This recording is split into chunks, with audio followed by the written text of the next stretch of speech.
हमारा आज का टॉपिक है multi threading models. Multi threading models क्यों ज़रूरी हैं, ये होते क्या हैं। हमने पढ़े थे types of threads. There are two types of threads, kernel threads and user threads. Kernel threads वो थ्रेड्स होते हैं जो ऑपरेटिंग सिस्टम के साथ, ऑपरेटिंग सिस्टम के ऊपर एग्जीक्यूट होते हैं। ऑपरेटिंग सिस्टम उनको ऑपरेट कर रहा होता है, उनको उनकी जो भी फंक्शनैलिटी है वो ओएस के साथ मिलकर एग्जीक्यूट हो रही होती है विद हेल्प ऑफ ओएस। लेकिन यूजर थ्रेड्स वो हैं जिसमें ओएस का कोई लेना देना नहीं है। दे इंडिविजुअली यूजर की साइड पे ऑपरेट हो रहे होते हैं। इसमें कर्नल का या ओएस की कोई परमिशन या इन्वॉल्वमेंट नहीं होती। लेकिन इन टू टाइप्स ऑफ थ्रेड्स को आपस में इस तरह यूज़ करना कि ओवरऑल सिस्टम की फंक्शनैलिटी यूज़ हो सके, इसके लिए मल्टी थ्रेडिंग मॉडल्स इंट्रोड्यूस करवाए गए। And majorly there are three types of models, many to one model, one to one and many to many model. So firstly this is many to one model. Many to one model की figure में जैसे आप देख सकते हैं कि बहुत सारे यूजर थ्रेड्स हैं, लेकिन उन सब के लिए एक जो कर्नल थ्रेड है वो सिर्फ एक है। यानी यूजर थ्रेड जितने मर्जी हों वो सब सिर्फ एक ही कर्नल थ्रेड से कनेक्टेड होंगे। अच्छा, अब यहाँ पर होगा क्या अगर कोई एक भी यूजर थ्रेड, इसका लिमिटेशन ये है कि अगर कोई एक भी user thread blocking system call generate करता है, मतलब वो चाहता है पूरा सिस्टम ब्लॉक हो जाए, तो क्योंकि बाकी सारे क्योंकि जितने भी यूज़र थ्रेड्स हैं वो एक ही कर्नल थ्रेड से कनेक्टेड हैं, तो अगर एक भी यूज़र थ्रेड वो ब्लॉकिंग कॉल जनरेट करता है तो आपका कर्नल थ्रेड इंटायरली क्लोज हो जाएगा, ब्लॉक हो जाएगा।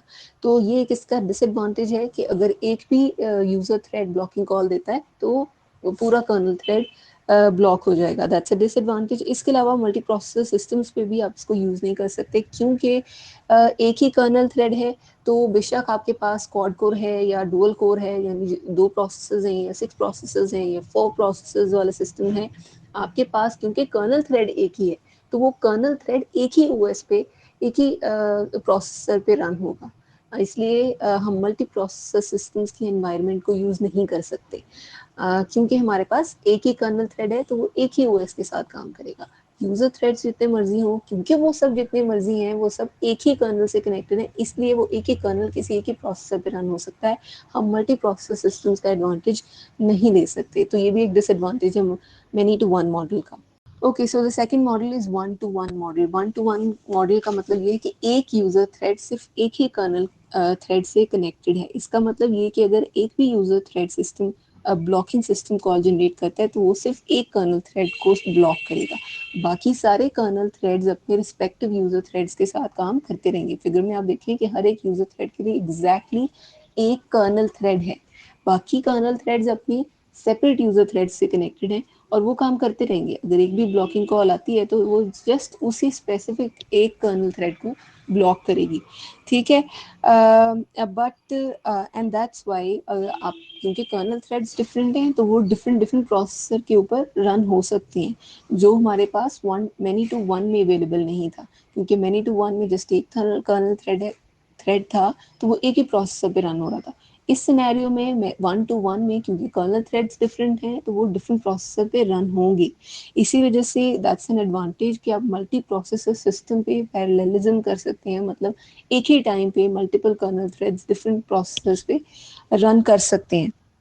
बट हर सिस्टम में अगर आपके पास फोर ओएस हैं तो इसका मतलब सिर्फ फोर ही कर्नल थ्रेड्स एग्जीक्यूट हो सकते हैं, क्योंकि हर एक यूजर थ्रेड जब आप जनरेट करते हो आपके लिए, आपको उसके लिए एक कर्नल थ्रेड भी क्रिएट करना पड़ता है, और हर बार एक kernel thread, separate kernel thread generate करना ओवरऑल सिस्टम को स्लो कर सकता है, उसको हैवी, उसकी परफॉर्मेंस को स्लो डाउन कर सकता है। इसलिए हर ओएस स्पेसिफिक कर देता है कि लिमिटेशन लगा देता है कि इतने ही कर्नल थ्रेड्स जनरेट हो सकते हैं। लाइक आपके पास फोर ओएस हैं तो उसका मतलब फोर कर्नल थ्रेड्स जनरेट हो सकते हैं। तो ये डिसएडवांटेज है कि क्रिएशन ऑफ थ्रेड्स जो है इस प्रोसेस में वो रिस्ट्रिक्ट हो जाती है। मतलब अब फोर ओएस है, आपके पास multi processor system four processors वाला है, तो वो चार ही कर्नल थ्रेड्स जनरेट कर सकता है, तो ये लिमिटेशन आ जाती है। फोर कर्नल थ्रेड जनरेट होने का मतलब ये है कि इस सिनेरियो में यूजर थ्रेड्स भी सिर्फ फोर ही एग्जीक्यूट हो सकते हैं। Okay, and the last topic is many to many. Book में थोड़ी सी करेक्शन कर लें, मैन टू मैनी लिखा हुआ है, ये है many to many. Many to many model का मतलब ये है कि बहुत सारे यूजर थ्रेड्स हैं जिनको बहुत सारे कर्नल थ्रेड से मैप कर दिया जाता है या मल्टीप्लेक्स कर दिया जाता है, मतलब कनेक्ट कर दिया जाता है। अब यूज़र थ्रेड्स जो होंगे वो बहुत सारे हो सकते हैं, बट कर्नल थ्रेड्स या तो उतने ही होंगे जितने यूज़र थ्रेड हैं या उससे कम भी हो सकते हैं। तो एंड दैट्स वाई इसी वजह से many to many model, one to one और one to many, many to one sorry, इन दोनों मॉडल से पहले जो हम पढ़ के हैं उन दोनों से बेटर है। क्योंकि इसमें बहुत सारे यूज़र थ्रेड्स हो सकते हैं, मतलब यूज़र को जितने थ्रेड्स रिक्वायर होंगे डेवलपर्स को वो उतने थ्रेड्स जनरेट कर सकते हैं। और जो कर्नल थ्रेड्स हैं वो भी आपके जितने एक मशीन सपोर्ट कर सकती है या जितने एक एप्लीकेशन को रिक्वायर्ड है उतने जनरेट हो सकते हैं। इसमें अ user can create any number of user threads, और जितने यूज़र थ्रेड्स जनरेट करना चाहता है वो जनरेट करता है, और उतने कर्नल थ्रेड्स जनरेट होते हैं जो कि मल्टी प्रोसेसर सिस्टम्स पर कंकरेंटली एग्जीक्यूट होते हैं। तो ये एक एडवांटेज है कि ओवरऑल प्रोसेस स्पीड जो है वो इन्हांस हो सकती है, क्योंकि ये वाहिद वो सिस्टम है जिसमें efficiently multiple kernel threads execute होते हैं।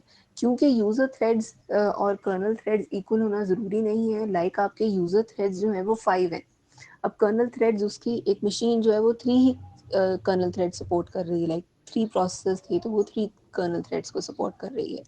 तो इसका मतलब ये नहीं है यहाँ जिस तरह हमारे वन टू वन में होता था कि 3 यूज़र थ्रेड्स हैं, 3 कर्नल थ्रेड्स ही जनरेट हो सकते हैं। आपके 5 यूज़र थ्रेड्स को वो 3 कर्नल थ्रेड्स ही सपोर्ट कर सकते हैं। तो ये एक एडवांटेज है इसका कि यूज़र थ्रेड्स बेशक जितने मर्जी आप 100 या थाउजेंड्स जनरेट कर लो, आपके 2 या 3 कर्नल थ्रेड जितने एक मशीन सपोर्ट कर सकती है उतने ही उन सबको सर्विस प्रोवाइड कर देते हैं। तो ये एक एडवांटेज है, और इसी वजह से मल्टी प्रोसेस सिस्टम्स का मैक्सिमम एडवांटेज ये मॉडल उठाता है। एंड इसके अलावा the individual processes may be allocated variable number of kernel threads depending on the number of CPUs available. हाँ, एक डिसएडवांटेज जैसे कि पहले होता था कि एक भी सिस्टम कॉल, एक भी यूज़र थ्रेड अगर ब्लॉकिंग सिस्टम कॉल जनरेट करती थी तो पूरा सिस्टम हमारा कर्नल थ्रेड जो है वो शट डाउन हो जाती थी। लेकिन इस सिनेरियो में ऐसा नहीं है। अगर एक थ्रेड एक ब्लॉकिंग सिस्टम कॉल जनरेट करती है तो कर्नल नेक्स्ट थ्रेड पे स्विच कर जाएगा, बजाय इसके कि पूरा कर्नल थ्रेड ब्लॉक हो जाए।